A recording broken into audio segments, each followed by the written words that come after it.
I mean, there's so many things that have still not been discovered in Africa. And that's why I think it makes it such an exciting space to be in. I think in the near future, you will hear a lot of these amazing young entrepreneurs, amazing businesses, and the first lines will be from Africa, built in Africa.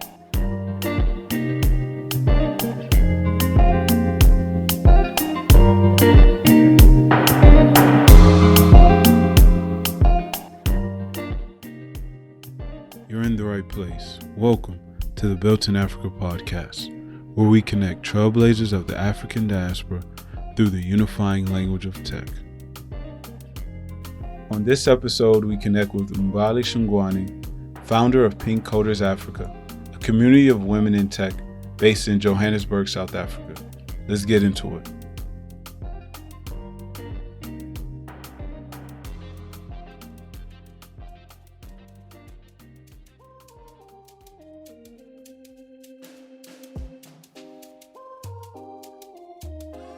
It's the people that are crazy enough to think they can change the world that actually do.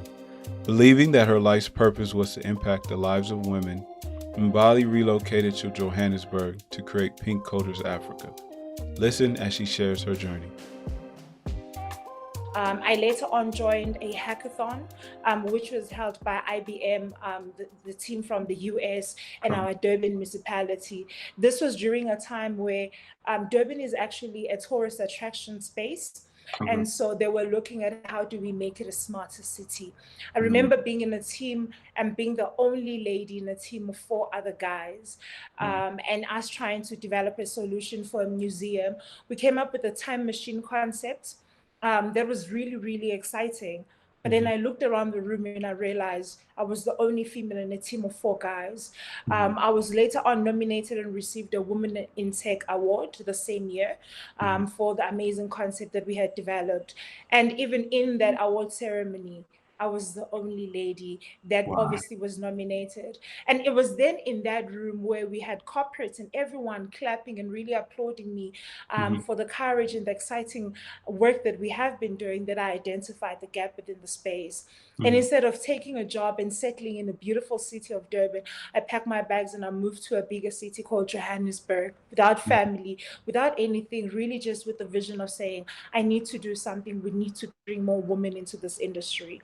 I really understood the opportunities, and I understood the impacts that this industry can have. And I wanted to figure out, why are women not even considering this industry? And so when I moved to Johannesburg, I really just wanted to understand, why is there a gap? I started by running meetups at a space called Josie Hub, which is more of like a co-working space. It's a Google for startup space.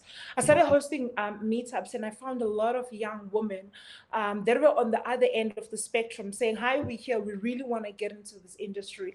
And on the other end, it's corporates, it's the entire industry with opportunities, but also with a lot of, stumbling blocks for women to be able to exist and actually grow within the industry. And so that's really just how the journey started as Pink Codrs. It's just, we want to develop the largest community of women in tech across Africa. We want to make sure women are equipped. We want to make sure women are exposed, but we also want to make sure women are ready for the industry if they want to get into it. Founded in 2018, Pink Codrs Africa is now a community of over 500 women across South Africa. Listen as Mbali shares the different programs Pink Codrs Africa offers to its community. You can find like-minded thinkers, connect with other women, tackle industry challenges.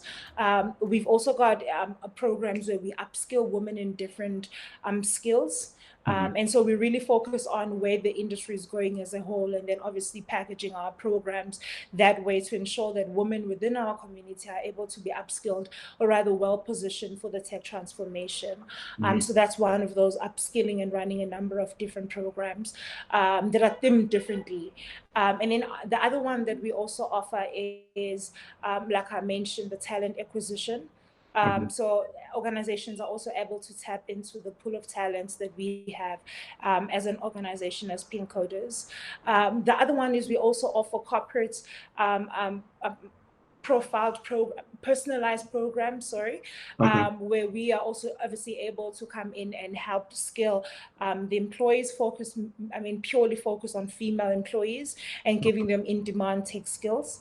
The other program that we then lastly also offer as Pink Codrs is just, introduction to coding, sometimes run boot camps and meetups where we try and expose a number of women into the industry. We're also looking at going into high schools and really seeing how do we introduce computer science to young women at a very early stage in life. Pink Codrs Africa selected 20 girls to be a part of their Microsoft Professional Data Science program, run in partnership with Kaizer Chiefs. Listen as Mbali provides insight into the program's success.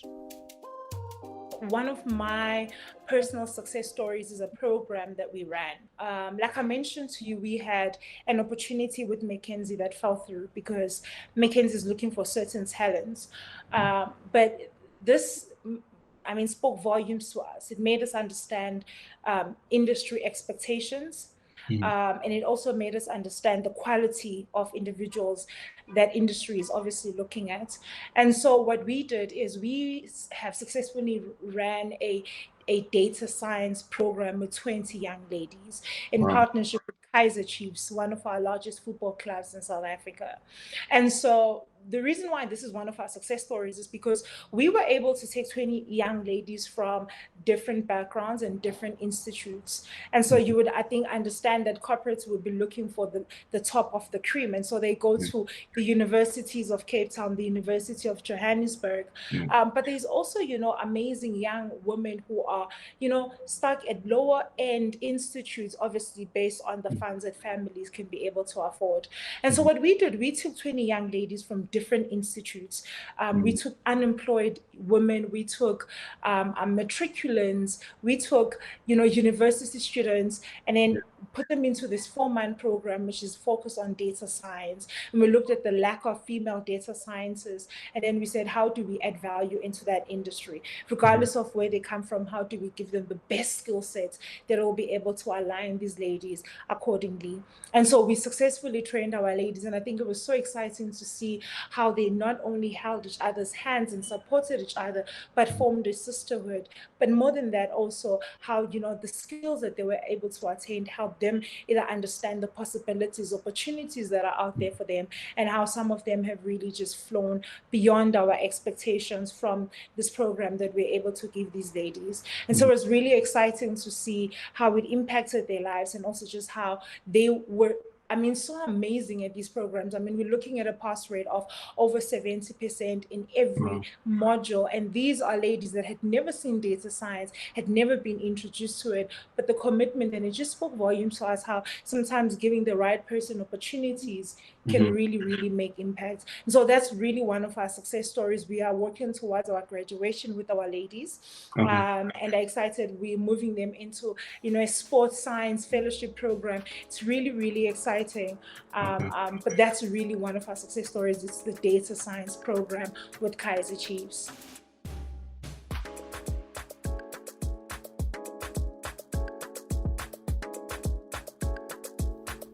And that's it for this episode. If you haven't already, check out the full article on our website, builtinafrica.io, found in the description. And while you're there, subscribe to our newsletter so we may keep you up to date with the latest. But until then, keep building.